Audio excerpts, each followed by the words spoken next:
I'm Logan Crawford, and right now on Spotlight, we welcome a very talented author. Her name is Virginia Lagos, and she has written a powerful book, an amazing book. It is called Dear Annette Love Mercy, a story of a woman with fortitude who, despite an unhappy childhood and traumatic experiences, still managed to get on with her life and enjoy it.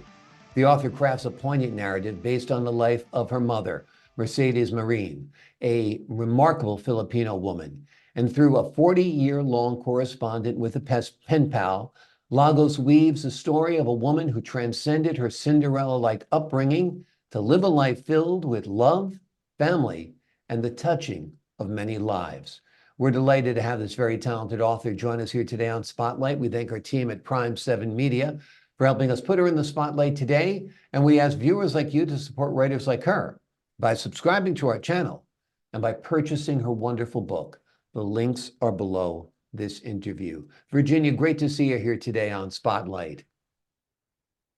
Thank you. I'm honored, Oh, privileged. the honor is mine, the privilege is mine to talk to you today about your wonderful book. What inspired you to put together this wonderful, heartfelt tribute to your mother, telling her story through the letters? Well, what inspired me is that she's always told me her life story, and because I'm the only daughter of four brothers, so I'm the only one listening to all her stories. So, and I realized what a great sacrifice she has done, and the suffering and tribulations that happened to her life, and yet she was still good with humor, very generous to a T, helpful to the people who needed help. So I said, it's a good way I should emulate her in a book. Yeah, absolutely. In your book, Mercy's life is a story of overcoming significant challenges. Can you share one of the most pivotal moments in her life that shows how strong and how resilient she was? Well, when I was in my almost going to high school, we moved to a place on a Saturday, Mhm. and the next day it burned. Oh, Yes, we didn't even know what to say because they were still all in boxes. In those days, nobody labels anything. right. So after 20 years, she had to start all over again. Amazing. Yeah, And that takes real strength and resilience to rebuild after something like that. exactly, That's exactly. for sure. That's for sure. Your book also talks about virtues like generosity, mercy, being Yeah. frank. Tell us about how these qualities shaped your mother's life.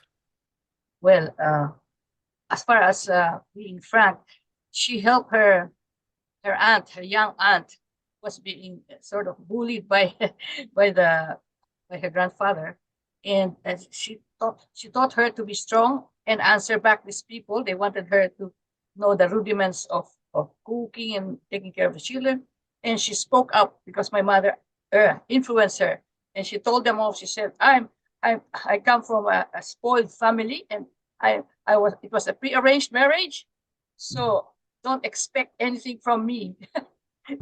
So she stood up Yeah, with my mother's influence. absolutely. Absolutely. Now, your book title, Dear Annette Love Mercy, a story of a woman with fortitude who, despite an unhappy childhood and traumatic experiences, still managed to get on with her life and enjoy it. Tell us why you decided to name the book that. Because that's how my mother addressed her letters.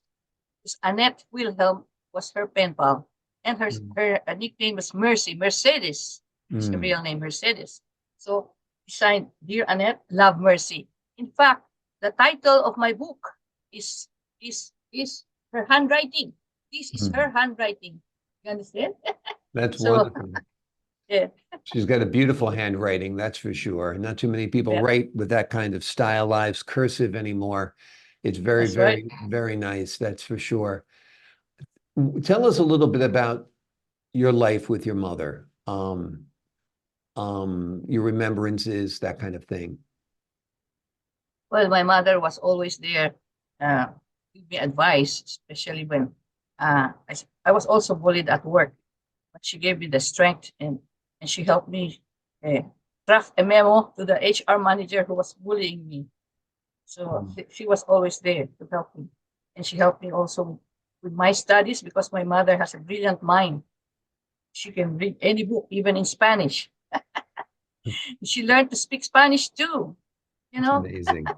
Amazing. Is your mother still with us? No, I'm afraid at 89, she passed on, Hmm. passed on. She Yeah. left a legacy. Exactly. Well, she lived a long life, which is great. How long ago did you lose her? Oh, 2010. 2010. 2010. Okay. Yes. So she's Yes. been gone a while. Well, this is Yes. wonderful that you've kept her spirit alive, her essence alive, her memory alive by writing this book. Tell us a little bit about why you decided to memorialize your mother. Just why did you want to share with the world her story? How do you think it might help other people? Well, the message I want to convey to the women who are abused is to be brave, face the Mm. challenges of life, never lose hope. My mother had her fair share of trials and tribulations, but she always looks for blessings in disguise. So that's the message I want to convey to the women, especially. Was this your first time writing a book? Yes, my Mm. first. I've been holding off to write it for 20 years. Then finally I said, because I contracted breast cancer, I said, Mm. before I kick the bucket, I've got to do something about it. Good. That's great. Well, it's great that you read it, put it down on paper so everybody can remember your mother's life because it is an exemplary life for sure. Your mother was very witty, was very straightforward, particularly when dealing with hypocrisy. Tell us a little bit. Give us a story about your mom dealing with hypocrisy and how straightforward she was in dealing with those types of things. Yes. Uh, there's an uncle of mine who's just butcher, and and uh, one day he says, "Oh, don't accuse me now. Don't blame me now for my situation." And she stood up and said, "Hey, Manuel, ever since I met you, you have been in this situation."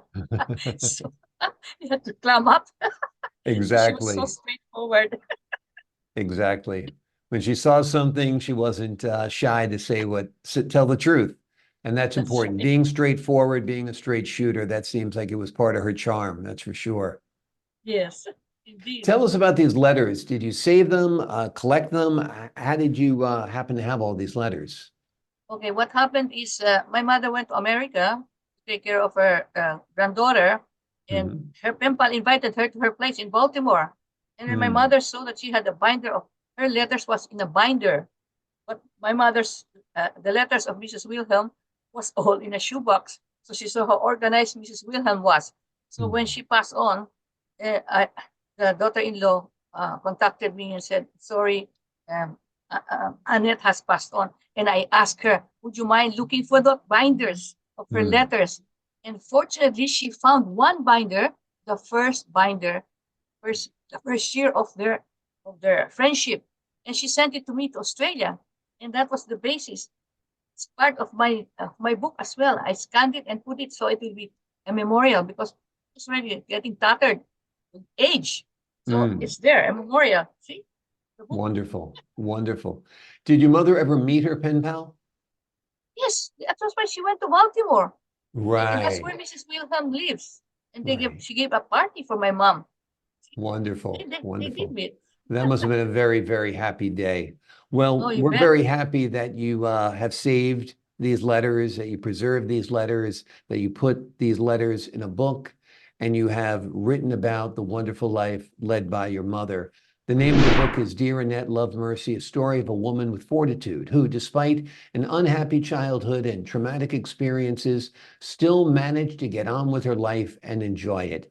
Within the pages of this book, you will find sage advice that will help you overcome whatever challenges you need to overcome and just get on with it. Enjoy your life and have a happy life. I think that's the essence of this book. Mercy was a happy person despite challenges in life and had made her mark on this earth. And she lives today in her lovely daughter, who has written this terrific book. Virginia, thank you so much for joining us here today on Spotlight. Thank you to you too. My pleasure. And to the folks at home, I'm Logan Crawford, thanking you for your time, this time until next time on Spotlight.